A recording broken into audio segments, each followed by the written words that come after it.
Race 7 is from the Temple Challenge Cup for student 8s. And it is a classic Anglo-American contest between the University of London A on the Berkshire side, that's the left-hand side as you look at your screen, and Cornell University A from the United States. And Cornell in the red and white have made marginally the sharper start. Cornell, super strong program from New York, 3 boats in this competition, and this is the A crew out to a good start. Lighter weight than their opposition, 72 kilos, a lightweight kind of crew versus the 88 kilos of London, heavier crew on the far side. It's a good start from the lightweights, but London are absolutely in contention. They're rowing stroke for stroke as they get into the next phase of the race, off the blocks cleanly. Now it's about stretching out, finding a full-length rhythm that will carry them through the middle of the course. Cornell University coincidentally beat the University of London B crew yesterday to reach this stage, having beaten Exeter on day 1. University of London A beat Bucknell University from the States and then Southampton University, and there is little, if anything, between them here. Cornell saying that they know, having beaten London B yesterday, that they need to raise the game to beat the A crew here, and it looks like London have established a more solid rhythm, the extra weight giving them the advantage as they swing back on those oars, putting the weight behind them and levering the boat through, and that early advantage has evaporated for Cornell as London push through into the middle of the course, and here we can see the advantages open further.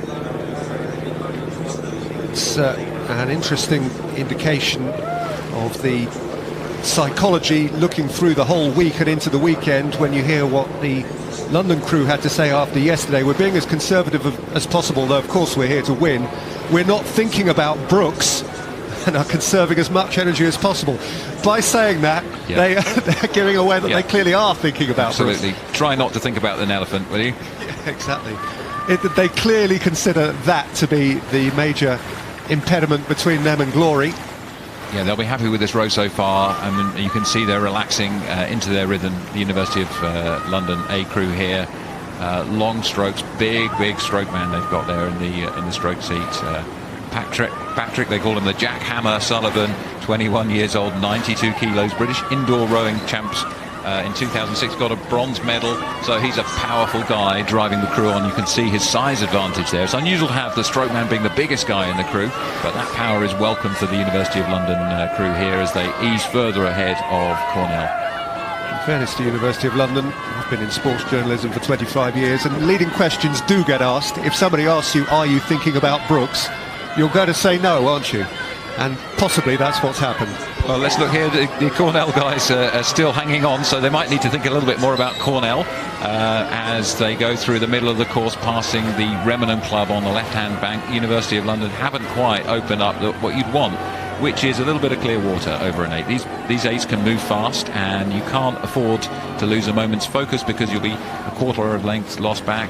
And it looks here as though Cornell are having a bit of a push to see if they can get back on terms and worry the University of London. If there has been a repetitive message over the first 2 and a bit days of Henley this year, it's not a message that needs ramming home. It is that it's not done over the first phase of the race. There have been several occasions where the apparently dominant crew early on has been reeled in and on occasion beaten. We saw a very good race just before this in the Prince of Wales Challenge Cup, which was illustrative of that, and this is a race which appears to be going through several phases too. Yeah, I mean the Cornell crew, we should point out, these are lightweights. This is their lightweight crew, and they've been very successful as such. And to be on terms with a much heavier University of London crew at this point in the race is pretty credible. The conditions not bad for the lightweights. They're not facing a huge headwind, which could advantage the heavier guys. It's pretty calm conditions out there, pretty flat conditions as well. And the lightweights, to be able to be this fast, have to row technically beautifully, synchronise everything together, be very efficient with the boat, and you can see that in the way that they're rowing. But I think that University of London's power advantage is going to keep them ahead at this point. At the back of the bow there, Benjamin Freeman, 20-year-old civil engineering student. And then James Richards, who's studying medicine, Josh Tolley, Max Townley, Alex Fisher, Patrick Boomer, Josh Kent, the jackhammer, already mentioned by Matt, Patrick Sullivan, and Rajai Sharma is the little one in the boat, the Cox. And between them, they are putting on another very presentable show here.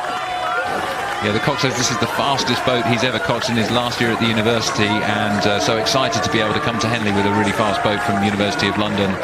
They've often been really successful here at Henley, and it looks like they're going to go cleanly through to the next round of the Temple Challenge Cup.